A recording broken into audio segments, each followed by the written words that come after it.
जय श्री राम। निरंजन पाल भैया कहाँ है? भैया कहाँ है? भैया कहाँ है? आओ।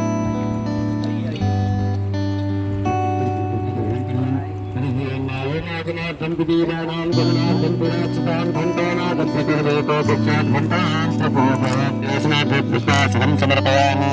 इस हाथ में पुष्प लेकर के अपने कुल देवी के से माथे दाएं प्रणाम करेंगे।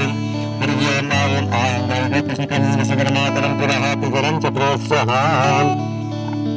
हरिओम ओम आकृष्णेन रसा वर्तमानो निवेशनामृतं मृत्युंजय हिरण्यं।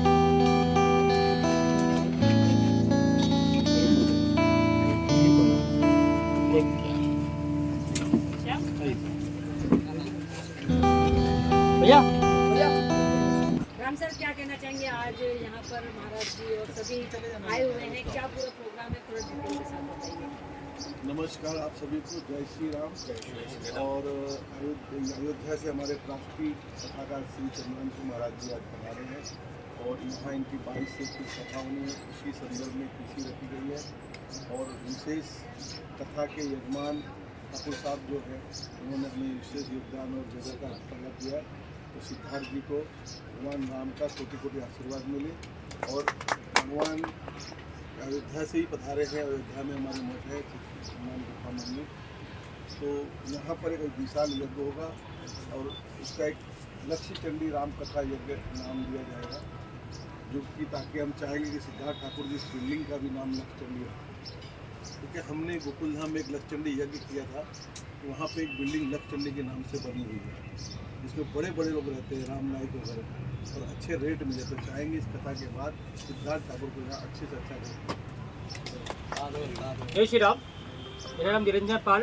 मैं आप सभी को बताना चाहता हूँ कि 22 जनवरी से लेकर 1 फरवरी तक यहाँ विशाल भव्य श्री राम कथा और भव्य कलश यात्रा और पंचचंडी महायज्ञ गायत्री परिवार द्वारा जो एक विशाल कार्यक्रम होगा।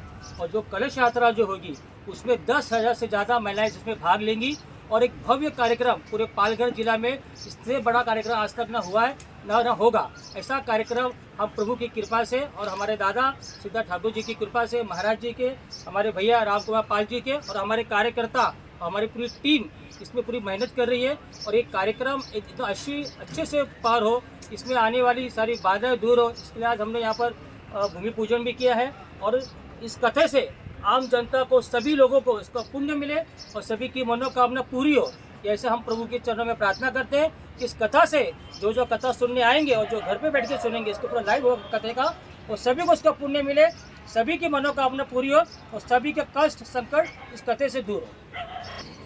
आप सभी को पहले तो जय सीताराम, बहुत बहुत धन्यवाद। हमारे साथ में संरक्षक हैं कार्यक्रम के हमारे भैया श्री राम कुमार पाल जी हैं। इस जगह के जो मालिक हैं वो सिद्धार्थ के साथ में है।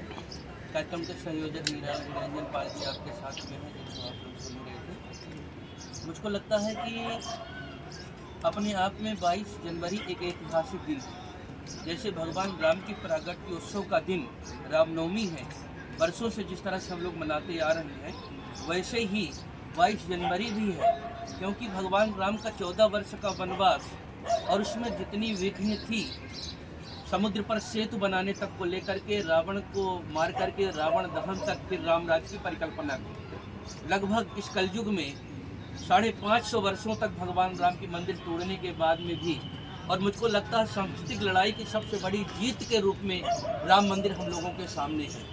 और 22 जनवरी भगवान के प्राण प्रतिष्ठा का दिन है। जिस दिन भगवान प्राण प्रतिष्ठित हुए थे राम मंदिर पर, उसी दिन से यहाँ राम कथा की गंगा प्रवाहित होना है। मुझको इसलिए भी खुशी हो रही है कि इस पावन भूमि का संबंध शिवाजी महाराज से है, जिनका योगदान राष्ट्र हित में, समाज हित में हम सभी को पता छुपा नहीं है। ये भूमि बाला साहब ठाकरे जी की भूमि है, जिन्होंने राम मंदिर के लिए कहा था कि मेरे शिव सैनिकों ने बाबरी ढांचा को तोड़ा है और हमको किसी प्रकार की कोई चिंता नहीं, हमको गर्व है इस बात पर।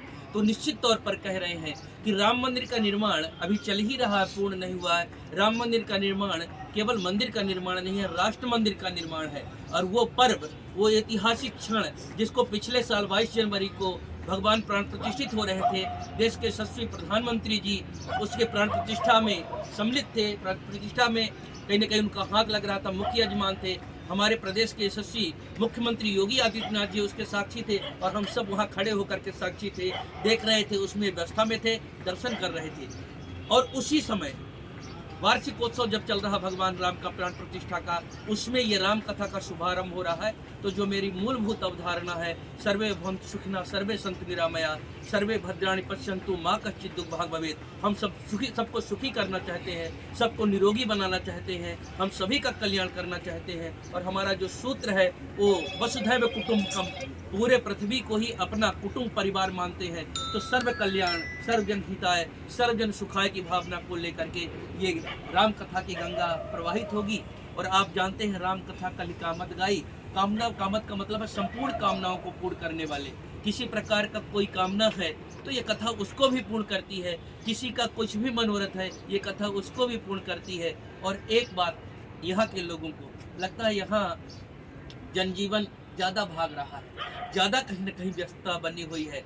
और रामचरितमानस ही नामा सुनत श्रवण पाई विश्रामा, भगवान की कथा थोड़ी हृदय को विश्राम देने वाली है। हम मंगल ग्रह तक पहुंच गए, जीवन में मंगल कैसे आएगा, और राम कथा ही जीवन में मंगल ला सकती है। इसलिए यहाँ पर हम राम कथा, श्री राम महायज्ञ सृष्टि का कहीं न कहीं शुद्धिकरण के लिए, स्वस्थ प्रकृति के लिए हम लोग भव्यता के साथ, शुद्धता के साथ करेंगे। ये हमारा मूल उद्देश्य है। सिद्धार्थ जी, आज भूमि पूजन है, काफी महाराज जी आए अयोध्या से, क्या बोलना चाहते हैं आज भूमि पूजन के लिए?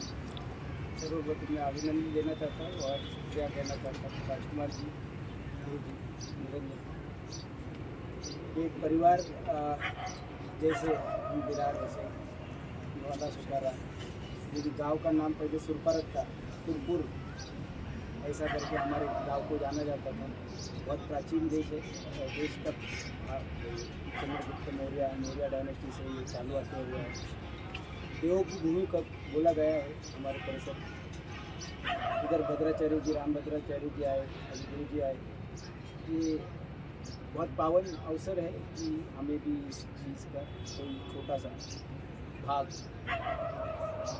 कुछ योगदान दे पा रहे। अच्छा फील होता है।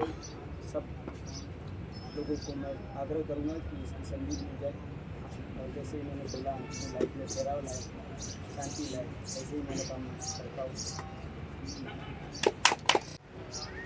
कार्यक्रम पर्टिकुलरली हम आज जनता के बीच में आ जाके जो प्रसार और आज जो लाइफस्टाइल जी रहे हैं और उसमें से जो ठहराव ये कथा लाती है, सबको आज कोई ना कोई सामाजिक काम, कोई धार्मिक काम, ये सबसे हमारा परिवार हमेशा जुड़ा हुआ है। उनके परिवार को लाना, उनके परिवार को मिलना, उनको शुभेच्छा देना और उनका भी सम्मान करना, और जो शहीद हो गए उनके लिए श्रद्धा। क्योंकि हम सहिष्णु हैं, हम 3 दिनों तक ताकत होने के बाद भी समुद्र के किनारे बैठ करके प्रतीक्षा कर लेते हैं कि समुद्र प्रेम से मार्ग दे देता है तो बाण संधान नहीं करेंगे। और उसका कहीं न कहीं हमारी सरलता को, विनम्रता को कायर समझ लिया गया, और इसीलिए हम लोग लगातार प्रतीक्षारत रहे। 76 वर्षों तक हम राम जन्मभूमि के लिए कोर्ट में खड़े रहे। ज्ञानवापी काशी के लिए हम खून खराबा नहीं कर रहे हैं, हम लगातार प्रतीक्षारत हैं कि न्यायालय का जो निर्णय आएगा उसको मानेंगे। और मथुरा जो हमारे आस्था का केंद्र है, हम अपने लिए, आस्था के लिए कुछ भी करेंगे। हम लगातार कटिबद्ध हैं, परंतु हम खून खराबा पर नहीं जा रहे हैं।